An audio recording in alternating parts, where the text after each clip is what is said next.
সুন্দর করে গাও বলো। হ্যাঁ, হরিয়া রাতে ঘুম গেল হরিয়া সোহাগ চাঁদ দিনে ঘুম পাড়িয়ে নাচ সখীটা মারা যেতে পারলো বলিয়া সখা কোকিল ডাকি রে cook cook cook cook cook. হ্যাঁ আজকে ওয়াও, জন্মদিনে বাবা শাকিব খানের তুফান সিনেমার উড়াধরা গানটি গাইলো আব্রাহাম খান জয়।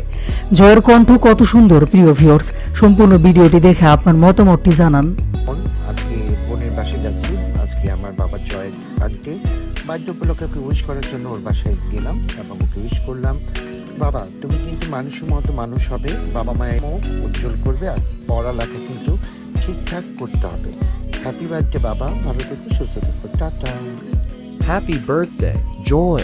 8 বছরে পা রাখলো ঢাকায় সিনেমার সুপারস্টার শাকিব খান এবং অপু বিশ্বাসের একমাত্র ছেলে আব্রাহাম খান জয়। 2016 সালে 27 সেপ্টেম্বর কলকাতায় জন্মগ্রহণ করে আব্রাহাম খান জয়। সে অনুযায়ী 8 বছরে পা রাখলো শাকিব পুত্র।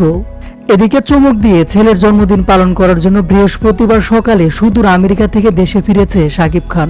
সব মিলে গত বছরের মতো এ বছরেও জয়ের জন্মদিনে ছেলেকে সারপ্রাইজ দিবে শাকিব। এদিকে ছোট্ট জয়ের জন্মদিনকে কেন্দ্র করে অপু বিশ্বাস এবারও পারিবারিকভাবে অনুষ্ঠানের আয়োজন করবেন। অন্যদিকে অনুষ্ঠানের আগে সবার আগে ছোট্ট জয়কে জন্মদিনের শুভেচ্ছা জানালেন অপু বিশ্বাসের ভাই গৌতম সাহা। মূলত জয়কে জন্মদিনের সারপ্রাইজ দিতে অপু বিশ্বাসের বাসায় গিয়েছিলেন অপু বিশ্বাসের এই ভাই। সেখানে গিয়ে জয়ের সাথে খুনসুটিতে মেতে ওঠে অপুর ভাই গৌতম সাহা। এ সময় দেখা যায় গৌতম সাহার অনুরোধে আব্রাহাম খান জয় বাবার তুফান সিনেমা লাগে উড়াদোড়া গানটি গাচ্ছে। দুষ্টু কোকিল ডাকেরে লাগে উড়াদোড়া এই গানটি গিয়ে সবাইকে অবাক করেছে জয়। সাধারণত এভাবে আগে কখনো গান গাইতে দেখা যায়নি আব্রাহাম খান জয়কে। মূলত জয়ের এই ভিডিওটি শেয়ার করেছে অপু বিশ্বাসের ভাই গৌতম সাহা নিজের ফেসবুকে।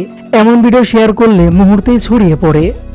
প্রিয় দর্শক, জয়ের জন্মদিন নিয়ে আপনাদের মূল্যবান মতামতটি অবশ্যই জানাবেন।